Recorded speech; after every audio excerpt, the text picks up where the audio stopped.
Mesdames et messieurs, bonsoir. Merci de nous retrouver pour cette nouvelle édition de votre programme L'heure de solution. L'heure de solution, c'est une heure où on parle des thématiques autour des faits de société, des thématiques autour des problèmes, autour des interrogations vécues au quotidien. Vous retrouverez l'heure de solution 2 fois la semaine, le lundi et mercredi à partir de 20h30. Les rediffusions de ce programme L'heure de solution se font le mardi 18h20, le samedi 12h30, 20h30 et le dimanche 9h, 21h. Nous allons recevoir encore une fois de plus avec un très grand plaisir sur ce plateau de Solution TV, l'homme de Dieu, l'apôtre Samuel Tate. Bonsoir, apôtre Samuel. Bonsoir Franck Eddy. Madame, bonsoir. Monsieur, bonsoir. Jeunes gens, bonsoir. Tout à fait. Merci à vous qui nous suivez, qui êtes connectés à l'instant. Merci pour votre fidélité aux médias Solutions et à vous, chers internautes. On pense également à vous. Merci pour votre fidélité. Vous connaissez ce passage très utilisé dans ce programme-là de solutions. Jean 8, verset 32. Vous connaîtrez la vérité et la vérité vous affranchira. Ce soir encore, nous aurons la connaissance sur les différents courriers qui seront traités, bien sûr, en parcourant la parole de Dieu. Et vous également qui nous suivez à l'instant, si vous avez des préoccupations, si vous avez des requêtes de prière, si vous avez des zones d'ombre, vous pouvez également faire parvenir vos différentes questions, vos différentes préoccupations en utilisant les numéros le 672 05 01 01, numéro WhatsApp, ou alors vous utilisez le 696 04 98 12. Vous avez un autre moyen, solution@compassionglobal.org, c'est une adresse email disponible également, vous pouvez l'utiliser. Et si vous avez une tablette, si vous avez un smartphone et vous voulez être connecté sur Solution TV, suivre nos programmes, c'est possible. Entrez simplement le lien solutiontvonnet.myl2mr.com.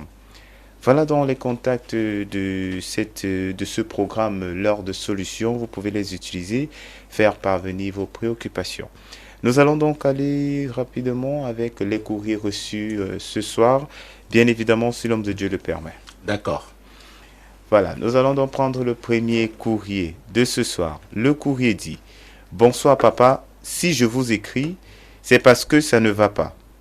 J'ai besoin de délivrance. Voilà papa, je vis en Allemagne. Depuis que je suis arrivé en Europe, tous les pays où je suis passé, une fois que les choses sont en train de se mettre en place, et surtout quand j'informe ma famille, c'est comme si quelqu'un faisait tout pour que ça n'aboutisse pas. Je rencontre tout genre de problèmes au point de me retrouver à la rue, sans boulot, sans même un toit où dormir. Papa, les choses sont tellement difficiles, j'ai encore changé de pays, d'où l'Allemagne, et j'ai décidé de tomber enceinte parce qu'avec un enfant, j'aurai toujours un toit au-dessus de la tête et je n'ai informé que lorsque l'enfant est venu au monde. Et aujourd'hui, je n'ai que mes yeux pour pleurer. Rien n'avance plus, mon bébé a 6 mois sans acte de naissance.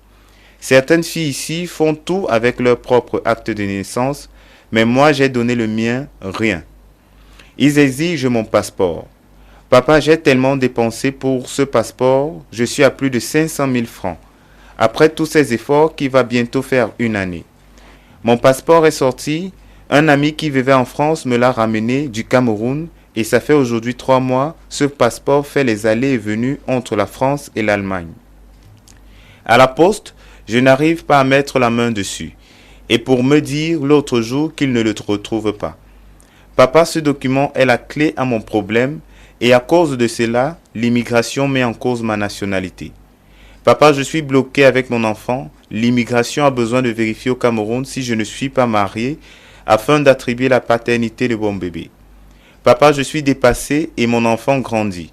J'ai peur qu'il me demande de libérer le pays. Papa, s'il vous plaît, débloquez ma situation. Aidez-moi. Amen. Alors, je dois dire tout de suite, ce n'est pas moi qui débloque les situations. Je ne le rappellerai jamais assez, c'est Jésus, c'est le Seigneur. C'est très important de le savoir et de comprendre. Et comme cela, on pourra comprendre la nécessité de suivre les voies du Seigneur. C'est le passage qui me vient à l'esprit, et Ésaïe chapitre 55, verset 8.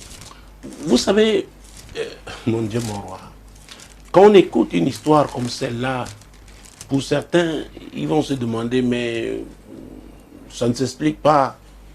Pourquoi, au plan spirituel, n'est-ce pas, ça peut s'expliquer.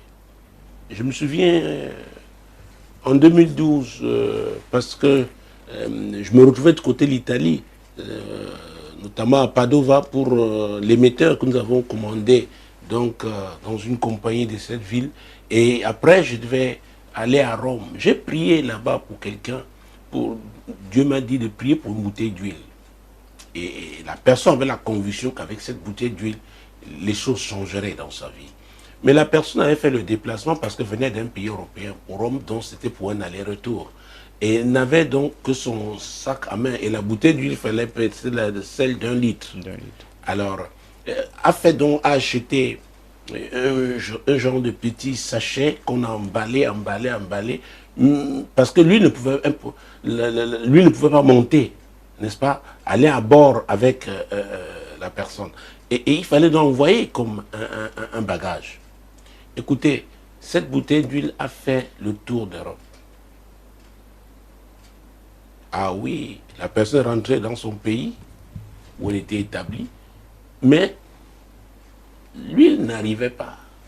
Et quand on cherchait, parce que les spécialistes du transport, ceux qui suivent la traçabilité et font dans la traçabilité des bagages, ils peuvent vous dire à quel moment, où se trouve votre bagage.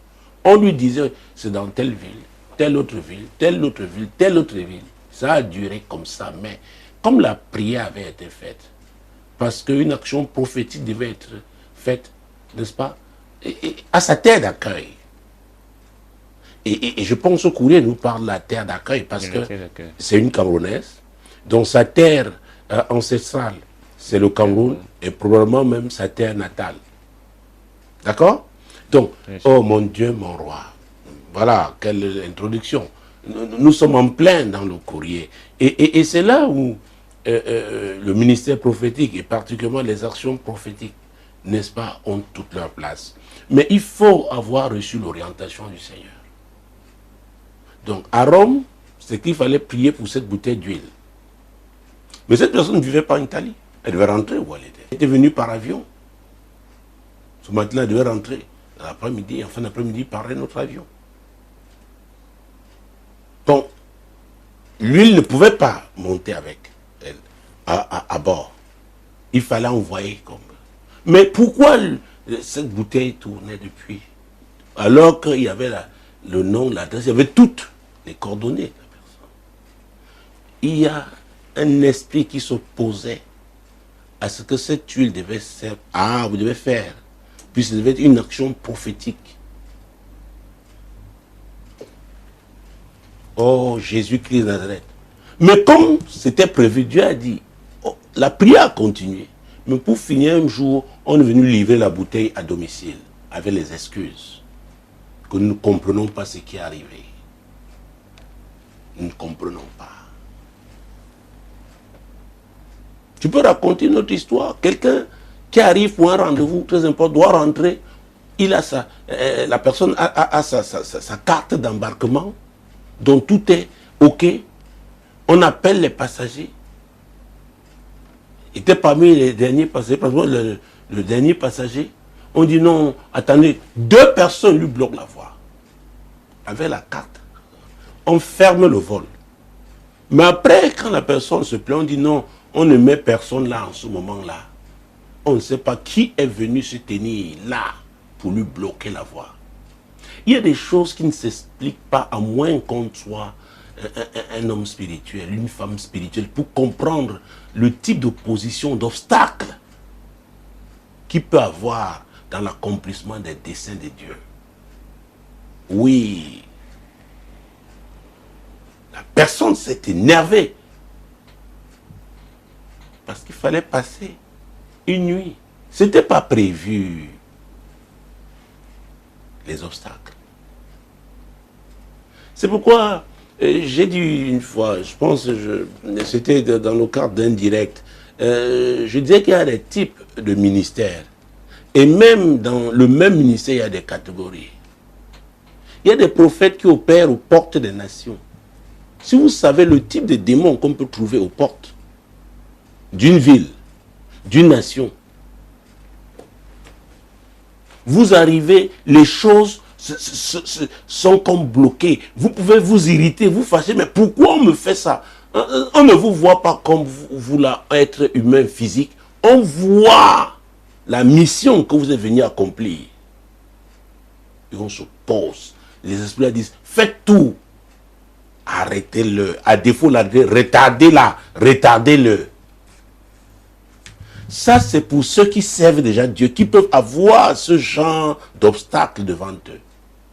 Et maintenant, s'il s'agit des gens, je n'avais pas dit ordinaires, mais bon, des personnes, n'est-ce pas, et d'autres personnes qui n'ont pas ces responsabilités-là dans le cadre du ministère, mais qui ont un background, n'est-ce pas, comment j'allais dire, un genre de condamnation, un genre de fardeau, un genre de blocage. Et ce blocage peut venir de votre famille, de façon générale. Ça peut venir d'un de vos parents, le père ou la mère, ou alors les deux à la fois, comme c'est le cas de Jérusalem dans Ézéchiel 16, 1 à 4. Ou alors, quelqu'un qui a été particulièrement ciblé dans une famille. Regardez, son courrier est long. Et elle a fait plusieurs pays d'Europe. Elle a essayé. Ça ne marche pas. Finalement, ce n'était pas son premier choix, faire un enfant. Vous savez, je suis de ceux qui disent qu'il ne faut pas accuser les gens. J'ai rencontré des gens dans les pays du monde et dans des situations extrêmes. J'ai rencontré un Camerounais qui vivait en Sibérie.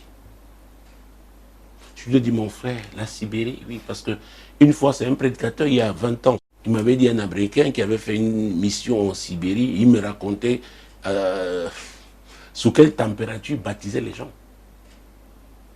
Alors, j'ai un Camerounais en Sibérie. Je me suis intéressé à son histoire. Je n'entrerai pas ici dans les détails. Mais la vie, il y a des gens qui mènent des combats dans la vie. Vous pouvez les accuser parce qu'ils se retrouvent dans des situations pas confortables. Peut-être vous, parce que vous n'êtes pas passé par ces moments-là, vous ne pouvez pas les comprendre. Vous n'avez pas connu ce type de pression, ce type de soucis. C'est pourquoi je parle des hommes du terrain. Vous savez, je viens d'un quartier populaire. Mes parents avaient des moyens modestes, mais très dignes. Donc, je sais comment les gens peuvent se retrouver coincés. Il y a 2 ans, j'ai prié pour un jeune homme à Madrid. Il m'a raconté son histoire. À l'époque, c'était en 94, m'a-t-il dit, ce qu'il a vécu dans un pays du Maghreb. Je ne raconterai pas ici. Nous sommes en 94. La vie n'est pas facile. C'est pourquoi ceux qui jugent facilement, ceux qui accusent facilement, ils n'ont pas encore vu certaines choses. J'ai rencontré des compatriotes. Je me souviens de celui-là. Ce jour-là, au Hop à Nairobi, j'ai interpellé un parlementaire, un honorable député de notre pays qui est maintenant au sommet, n'est-ce pas, de cet appel-là au niveau continental. À l'époque, il n'était pas encore à ce niveau. Je lui ai dit, ce jeune homme, je suis parti de Maputo avec lui. Quand j'ai vu, on était déjà assis dans l'avion, l'avion a retardé, on se demande qu'est-ce qu'il y a.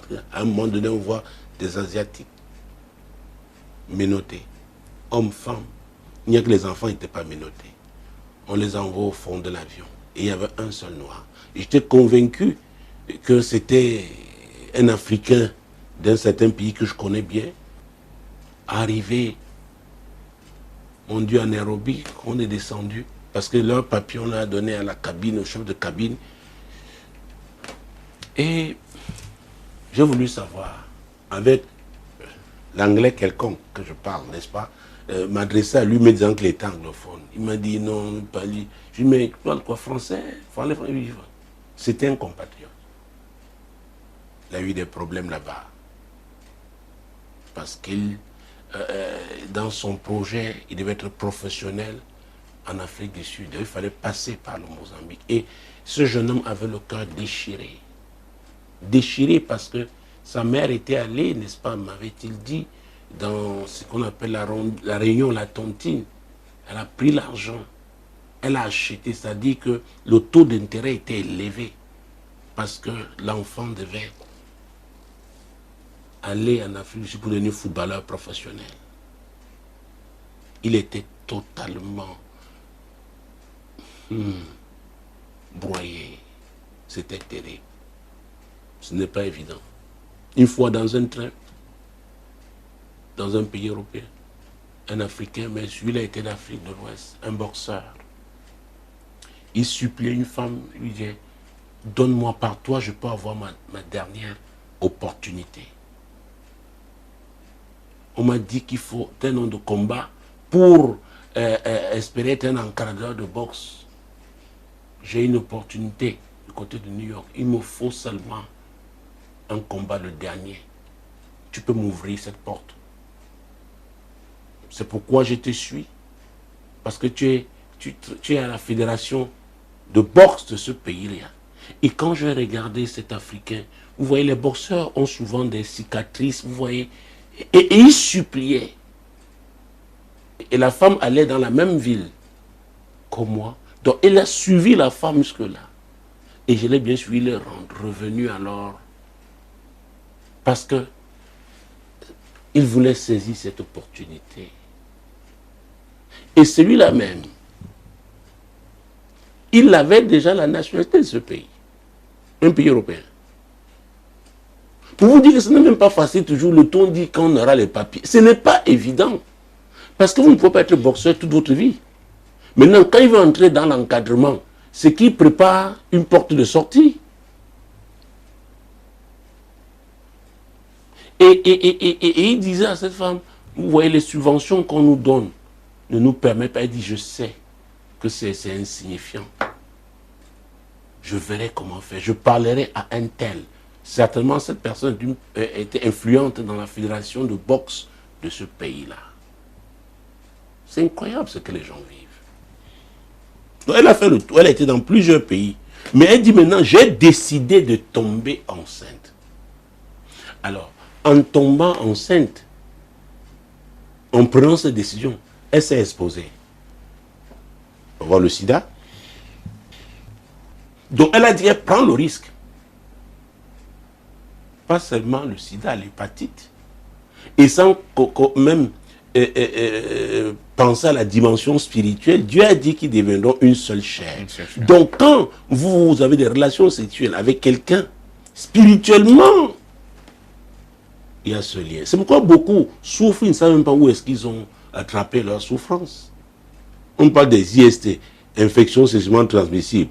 Il y a aussi les démons qui sont sexuellement transmissibles. Il y a des condamnations, des malédictions qui sont sexuellement transmissibles. Elle dit qu'elle a finalement décidé. Donc elle a eu elle pouvait faire ça dans le passé. Elle a dit non, j'essaie. Maintenant, voilà. Elle est tombée enceinte, certainement avec quelqu'un qui doit être de ce pays-là. Voilà, espérant que par l'enfant, elle pourra avoir ses papiers. Elle dit dans son courrier qu'on demande d'autres, leur acte de naissance suffit. Mais pour elle, on a dit, madame, toi, le passeport. Ça veut dire qu'il y a un problème spécifique attaché à elle. Et nous parlions, vous savez, j'ai fait une des conférences ici intitulée les barrières hostiles, renverser les barrières hostiles. Donc il y a quelque chose qui ne va pas avec elle. Et maintenant, elle se dit, elle va refaire le passeport. Elle se bat au Cameroun, elle a son passeport. Le passeport finit par arriver en France parce que quelqu'un voyage. Maintenant, la poste. Oh mon Dieu, aller-retour, aller-retour, aller-retour. Finalement, on lui dit qu'on ne retrouve plus le passeport. Et voilà, l'enfant va avoir, c'est quoi, 6 mois, il n'a pas d'acte de naissance. Et dans un pays européen, ça ne va pas, c'est pas comme ici. Et elle est menacée parce qu'on peut récupérer cet enfant, il a fait partie. Ça dépend de quel pays. Ah oui. Quelque part, j'ai prié aussi pour un jeune monsieur qui avait connu comme ça une fille dans une aventure, dans un autre pays européen, lui aussi vivait dans un autre pays. Elle est tombée enceinte. La femme, à l'accouchement, a déclaré que c'est lui le père. Ce pays-là lui a envoyé un courrier par son ambassade. Le courrier là arrivé, on l'a convoqué. On dit, monsieur, il y a telle femme, oui, vous connaissez, oui, bon, elle dit que l'enfant qu'elle a, vous êtes le père. Alors, il faut un test d'ADN. Vous avez le choix, soit nous payons, soit vous payez. Il m'a dit qu'un de ses amis lui a dit, mon frère, si ce pays-là paye, et qui savait, et qu'au finish, c'est toi le père, le remboursement, c'est que tu vas rembourser. Donc, il est mieux pour toi de payer. Et il a payé, et c'était lui le père. Il y a des choses. La vie. C'est très compliqué. Surtout quand on se met dans... on a un projet. Parce qu'il y a dans... C'est leur projet. C'est établi quelque part. C'est leur projet de vie. Je n'accuse personne, je ne juge personne. Mais seulement ce passage d'Ésaïe 55, verset 8, que nous allons finalement lire, est clair. Car mes pensées ne sont pas vos pensées, et vos voix ne sont pas mes voix, dit l'Éternel. Ah ah. Dieu dit, mes pensées ne sont pas vos pensées. Et vos voix ne sont pas mes voix. Alors, vous savez, je suis en même temps en train de répondre directement. La première des choses à faire ici, c'est demander pardon au Seigneur. Même si en amont, j'ai dit, il doit avoir une condamnation, dans son background, le blocage. Mais elle a choisi, elle a décidé. Et voilà que dans cette voie-là, elle est bloquée. Elle était convaincue que ça marcherait. C'est pourquoi vous voyez, même dans son courrier, elle dit, ça, après l'accouchement, elle a annoncé à sa famille parce qu'elle disait, qu'est-ce qui peut encore venir la rattraper à ce niveau? Mesdames, messieurs, j'ai vu des gens être rattrapés là où on ne peut pas, ou là où même la loi ne permet pas. Mais à cause d'eux, on viole la loi et on les ramène à un niveau où ils ne peuvent plus se défendre. Ah oui. C'est compliqué. Vous savez, ça fait mal. Très mal. Donc, c'est un moment difficile, très difficile. J'ai encore changé de pays. J'ai encore, donc elle avait déjà eu à changer. Mesdames, messieurs, qu'est-ce qui vous oblige, ce encore-là, malgré votre volonté, encore. Encore. Vous savez, je crois que c'était à 3 nuits de prière, Dieu insistait sur un même thème. Pourquoi moi? Et je me souviens la première fois, dans cette nuit de prière, avant la fin du message, il y a des gens couchés à l'hôtel qui pleuraient. Pourquoi moi? Il y a des choses que vous avez dit, mais est-ce qu'il y a une marque sur ma vie? Pourquoi? Il y a des marques favorables, il y a des marques, mon Dieu, de malédiction. Oui. Les autres posent des gaffes, c'est vous qu'on accuse. Mais les gens qui ont la marque de bénédiction, là où il faut donner une faveur à quelqu'un, il faut surclasser quelqu'un, il est en classe économique, on veut surclasser quelqu'un, c'est lui. On l'amène en business. La marque de faveur. Ah oui! Jésus-Christ de Nazareth. Donc, Jésus disait dans Matthieu 16, verset 26, nous connaissons ce verset, que c'est vrai, nous allons gagner le monde entier. Nous allons lire, parce que c'est la parole de Dieu. Que les gens sachent que ce que nous faisons, ce que nous disons, et cette émission est entrée, n'est-ce pas, dans sa 18e année. Pour vous dire que quand le fondement est de Dieu, rien ne peut empêcher l'accomplissement de la volonté de Dieu. Sauf les personnes que Dieu a appelées par leur infidélité.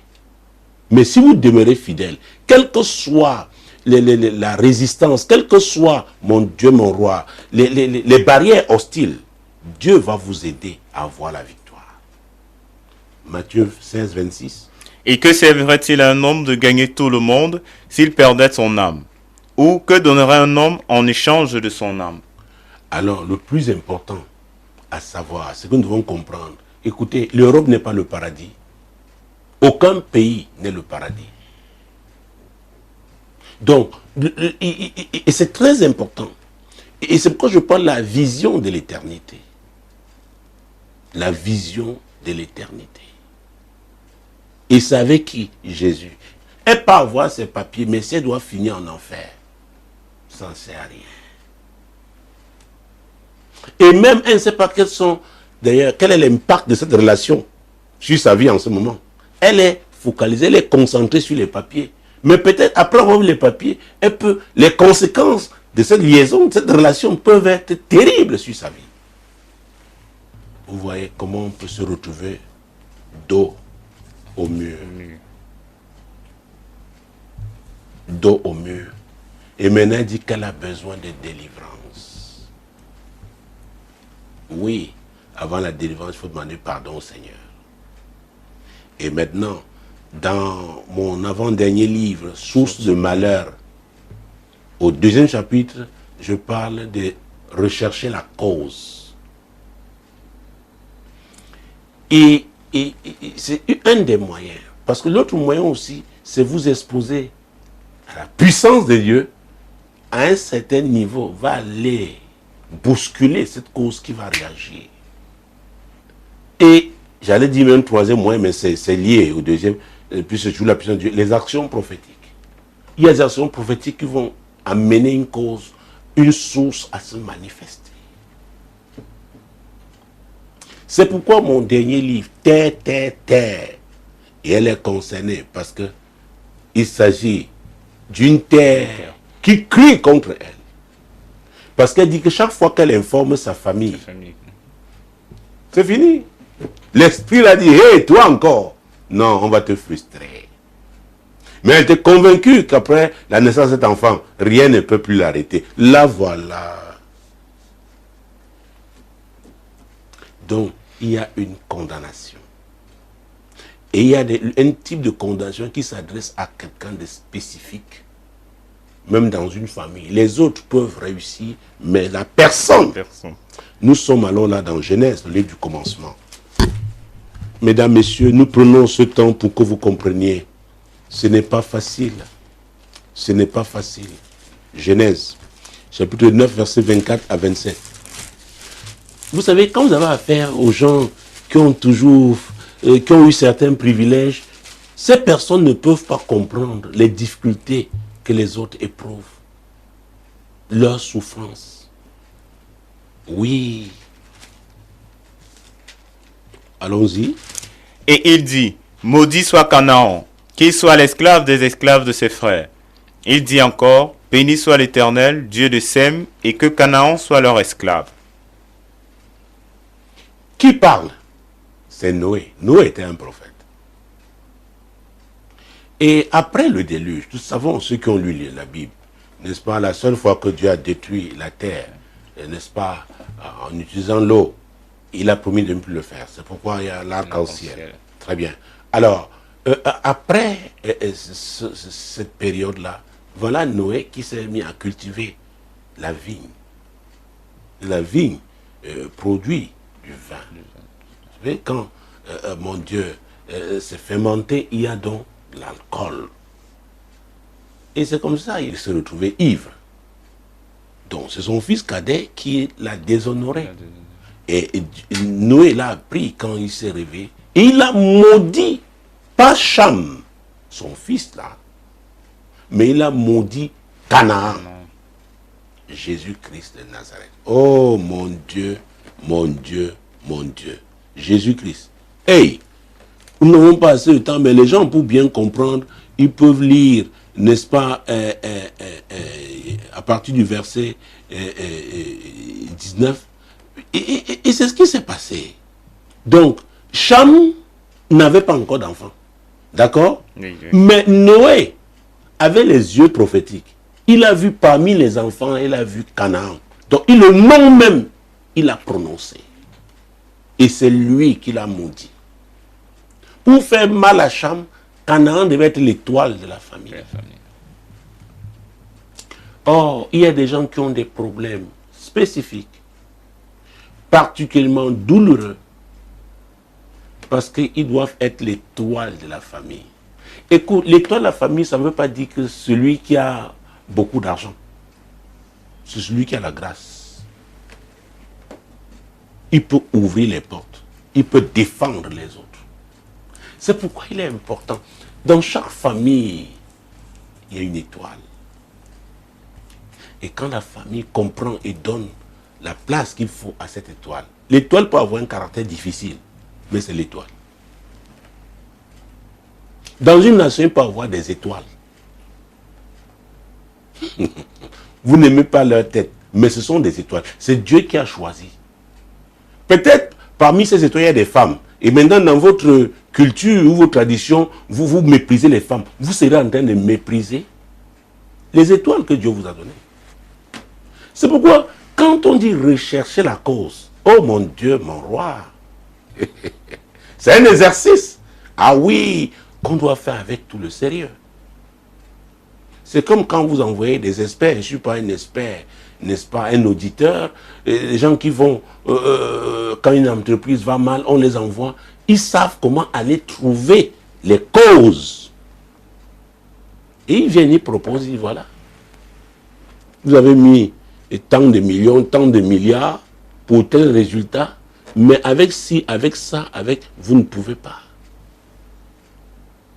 Peut-être votre affaire est gangrénée. Il faut une opération chirurgicale. Ça ne veut pas dire qu'on va mener l'affaire dans un bloc opératoire, dans un hôpital. Non, mais dans le secteur économique, financier, il y a un type de chirurgie. Vous savez, je préfère utiliser certaines images pour que les gens comprennent. Parler un langage simple.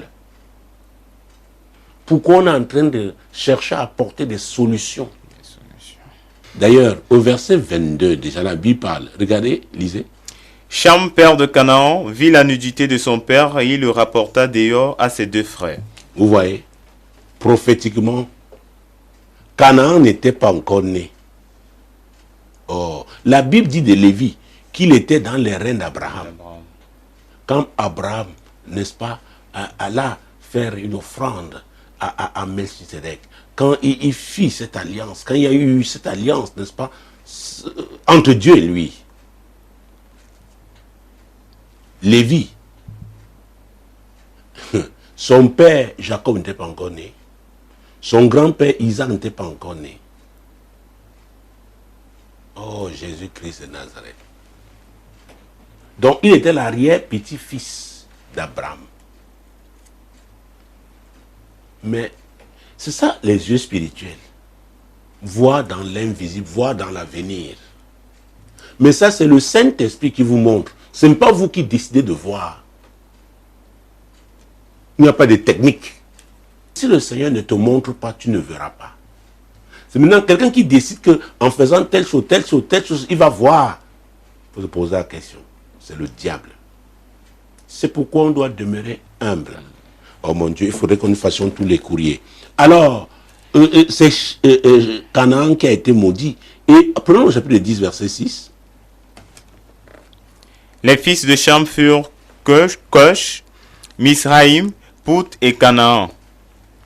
Bon, vous voyez, déjà à partir du verset 22, la Bible dit Cham, père de Canaan. La Bible ne dit pas ici, oh mon Dieu, mon roi, Cham, père de Couche, ni père de Misraïm, ni père de Put.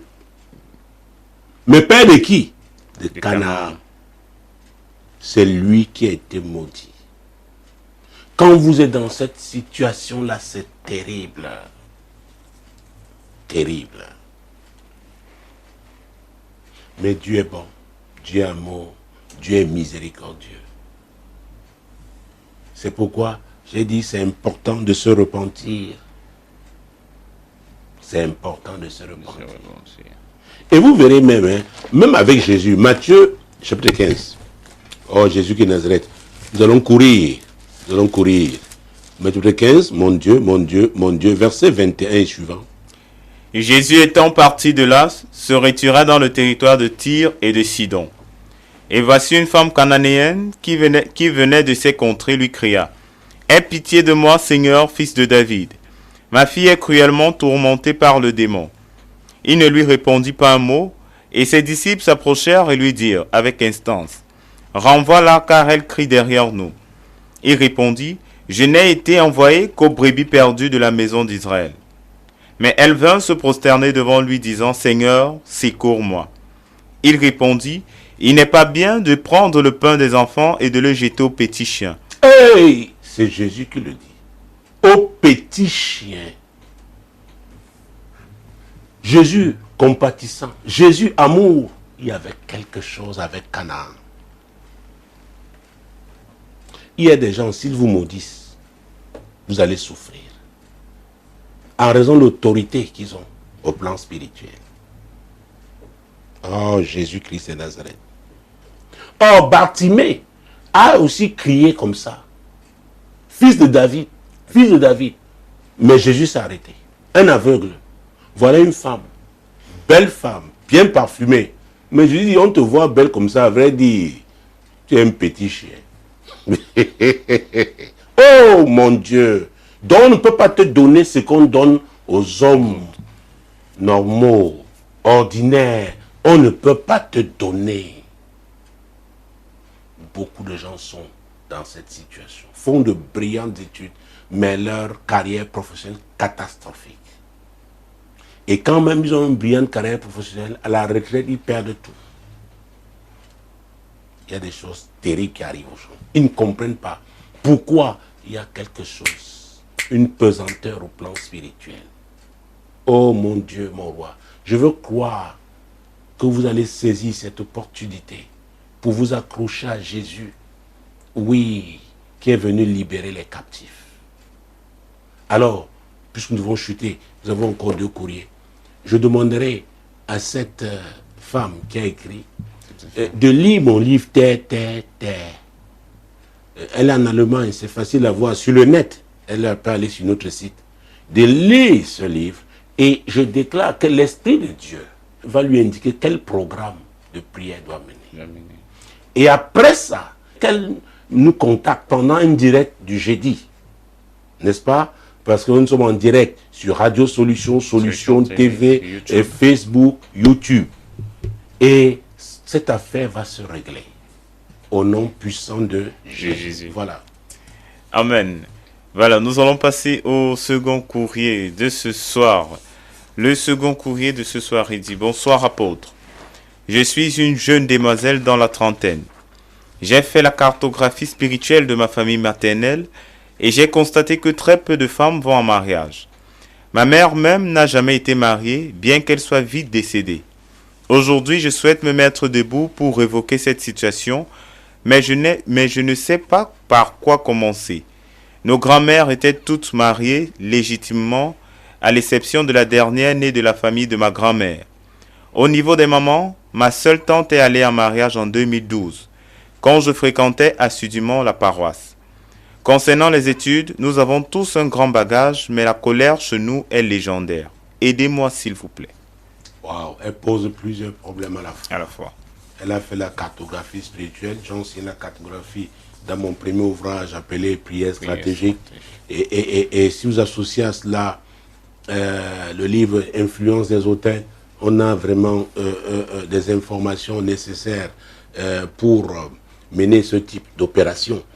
Et c'est embêtant concernant le temps que nous avons parce que ça soulève plusieurs problèmes à la fois. Mais quelque part, il dit, elle fréquentait assidûment la paroisse. Je ne sais pas laquelle paroisse, mais ce qui est sûr, si elle parle d'assiduité, il s'agit de la régularité. N'est-ce pas? Oui. C'est-à-dire avec le Seigneur. Parce que je ne pense pas qu'il y ait une paroisse ou une chapelle ou une assemblée de nation chrétienne qui est, comment je l'ai dit, qui garantit, n'est-ce pas, le salut de quiconque. C'est Jésus. C'est très important. Et c'est pourquoi il dit toujours, il faut se laisser conduire par lui, par le Saint-Esprit, pour être là où il faut. Parce que là où on doit être, là-bas, il y a des ressources nécessaires pour affronter vos défis, pour affronter vos problèmes. C'est très important. Tout à fait. Ah oui, vous savez, il est important de marcher dans la maturité. Donc elle dit qu'elle avait été assidue, elle n'a plus été assidue. Pourquoi elle n'a plus été assidue? Moi, je pose le problème en termes de fidélité au Seigneur. Est-ce qu'elle est demeurée fidèle? Je dois vous dire, beaucoup arrivent dans les églises, Jésus, comment agir dans leur vie, dès qu'ils se sentent un peu soulagés, ils repartent dans le monde. Ils oublient les principes spirituels. Oui. Et parfois, ils reviennent, et c'est la parole de Dieu, quand on lit Matthieu chapitre 12, n'est-ce pas, versets 43 à 45. Oh Jésus. C'est tellement compliqué de... oh mon Dieu. Prenons ces versets. Matthieu 12, versets 43 à 45. Lorsque l'esprit impur est sorti d'un homme, il va par des lieux arides, cherchant du repos, et il n'en trouve point. Alors il dit, je retournerai dans ma maison d'où je suis sorti. Et quand il arrive, il la trouve vide, balayée et ornée. Il s'en va, et il prend avec lui 7 autres esprits plus méchants que lui.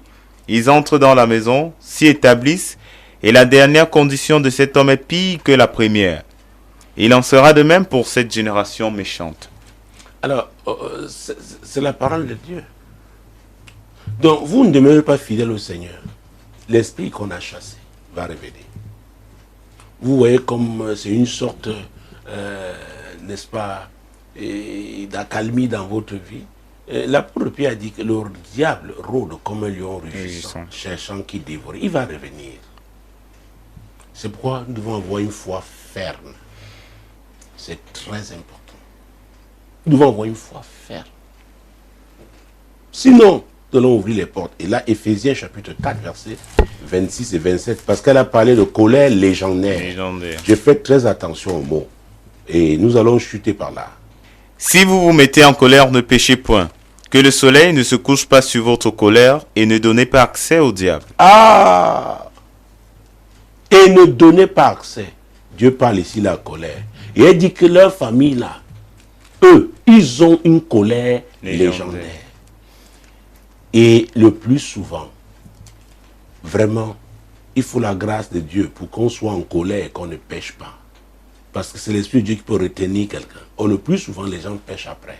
Donc, ouvre les portes au diable. Parce que la Bible parle de la pratique du péché. Le péché ouvre les portes au diable. Il revient. Il revient. Et nous avons vu avec Matthieu 12, 43, il ne revient pas seul. Il revient avec plusieurs autres esprits. Donc, voilà. Et parlons de la colère. Nous sommes dans Exode chapitre 2. Mon Dieu, mon roi. C'est le deuxième livre de la Bible, juste après Genèse. Exode chapitre 2. Exode chapitre 2. Mon Dieu, mon roi. Versets 1 et 2. Un homme de la maison de Lévi avait pris pour femme une fille de Lévi. Ah! Un homme de Lévi avait pris pour femme une fille de Lévi. Oh, quelle introduction. Genèse 49. Genèse 49. Je ne suis pas sûr que nous prendrons le troisième courrier, il n'y a plus le temps. Genèse 49, versets 1 et 2. Et Jacob appela ses fils et dit, assemblez-vous et je vous annoncerai ce qui vous arrivera dans la suite des temps. Rassemblez-vous et écoutez, fils de Jacob. Ah ah, l'onction prophétique d'Abraham coulait dans la vie de Jacob. Il dit maintenant, rassemblez-vous. Je vais vous annoncer l'avenir. Dieu m'a montré. Verset 5. Siméon et Lévi sont frères. Leurs glaives sont des instruments de violence.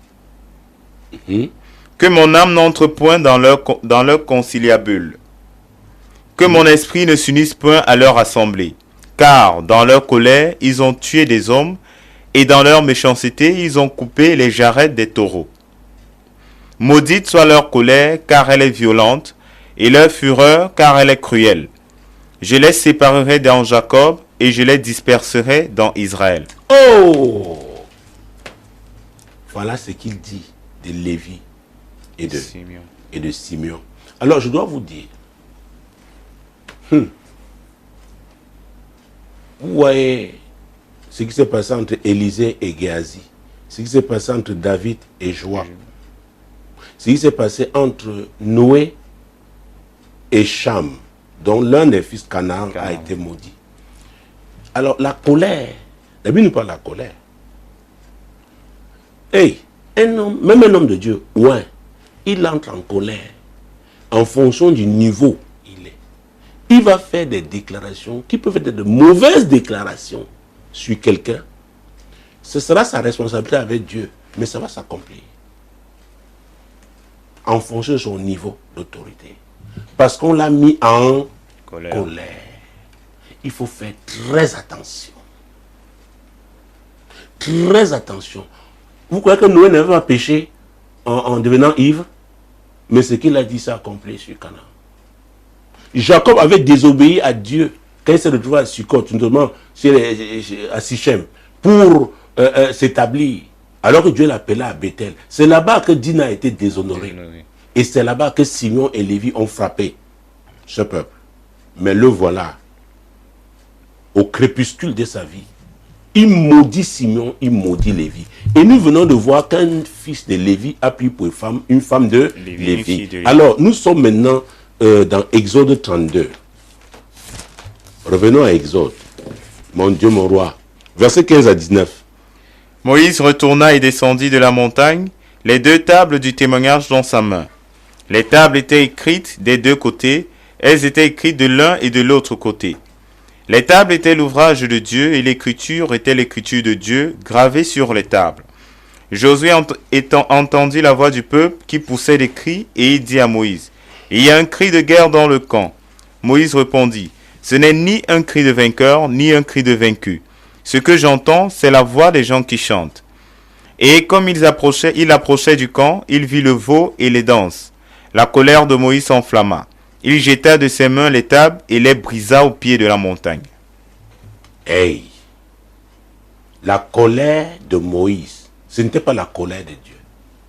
Quand les Ammonites avaient attaqué Israël, la Bible dit que c'était la colère de Dieu qui s'était emparée de Saül. Mais ici, c'est la colère de Moïse.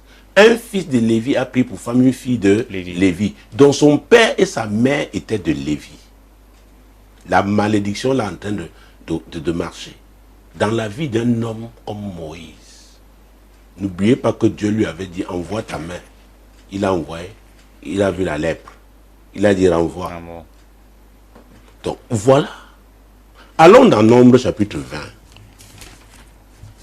Et nous allons entrer dans la page du salut pour sortir dans cette mission. Nombre chapitre 20. Versets 7 à 11. L'Éternel parla à Moïse et dit, « Prends la verge et convoque l'assemblée, toi et ton frère Aaron. Vous parlerez en leur présence au rocher, et il donnera ses eaux. Tu feras sortir pour eux de l'eau du rocher, et tu abreuveras l'assemblée et leur bétail. » Moïse prit la verge qui était devant l'Éternel, comme l'Éternel le lui avait ordonné. Moïse et Aaron convoquèrent l'assemblée en face du rocher. Et Moïse leur dit, « Écoutez donc, rebelles, est-ce de ce rocher que nous vous ferons sortir de l'eau ?» Puis Moïse leva la main et frappa 2 fois le rocher avec sa verge. Il sortit de l'eau en abondance. L'assemblée but et le bétail aussi. Hey, Dieu a dit de parler au rocher. Mais il a dit, vous, assemblée rebelle, la colère. Il a frappé le rocher. Et la Bible dit qu'il y a un rocher qui allait avec Israël. C'est le symbole de Jésus. Il a frappé et Dieu a parlé. La sentence est tombée, verset 12. Alors l'Éternel dit à Moïse et à Aaron, « Parce que vous n'avez pas cru en moi pour me sanctifier aux yeux des enfants d'Israël, vous ne ferez point entrer cette assemblée dans le pays que je lui donne. » Ouais, voilà le ministère de Moïse, de son frère Aaron, va s'arrêter. À cause de quoi? La colère. Mesdames, Messieurs, nous entrons dans la page du salut.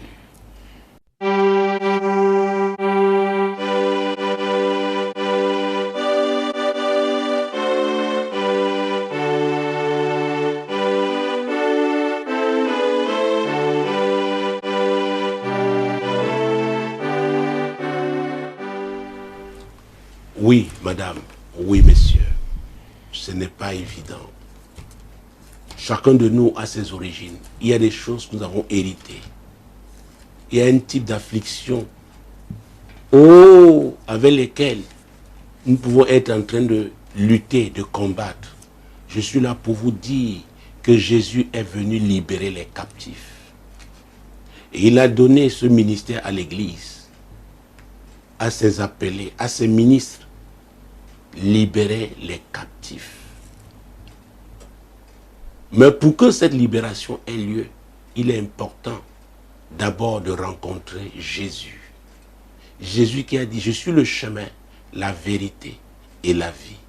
Nul ne peut aller au Père que par moi.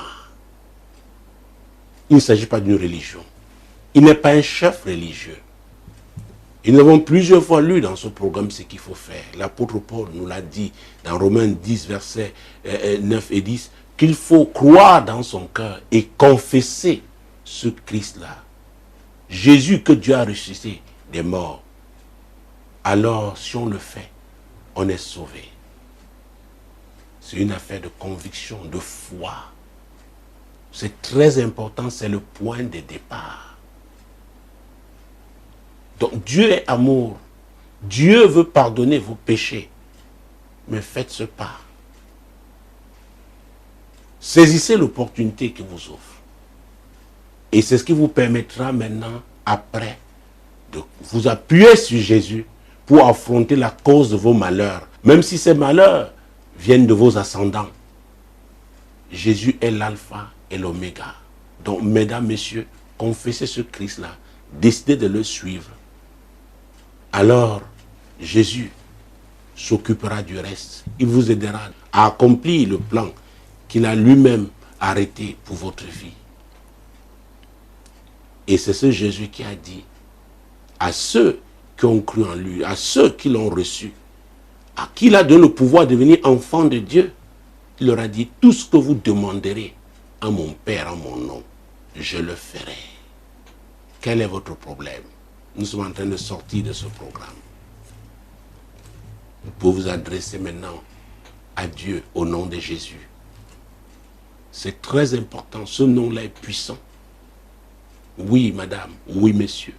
Et ce que je ferai, parce que ce n'est pas moi qui guéris, ce n'est pas moi qui délivre, c'est Jésus. Je lui demanderai tout simplement d'honorer votre foi. Parce qu'il est le même hier, aujourd'hui et éternellement. Seigneur, je te rends grâce pour tous nos auditeurs, nos téléspectateurs, tous ceux-là qui nous suivent via YouTube. Seigneur, ils ont des problèmes. Et ils crient à toi. Ils ne regardent pas un homme, mais ils regardent à toi. Toi qui as payé le prix à la croix du calvaire. Seigneur, honore leur foi ce soir. Guéris les malades. Guéris, oui, toutes sortes de maladies. Ôte les fardeaux. Délivre les captifs. Seigneur, agis. Saint-Esprit, la Bible déclare que ton onction brise le joug. Que ce joug d'affliction soit brisé en raison de l'onction. Sur cet homme, sur cette femme, sur ces jeunes gens qui nous regardent, qui nous écoutent en ce moment, au nom puissant de Jésus. Seigneur, comme ils déploient leur foi, je déclare qu'ils reçoivent leur miracle.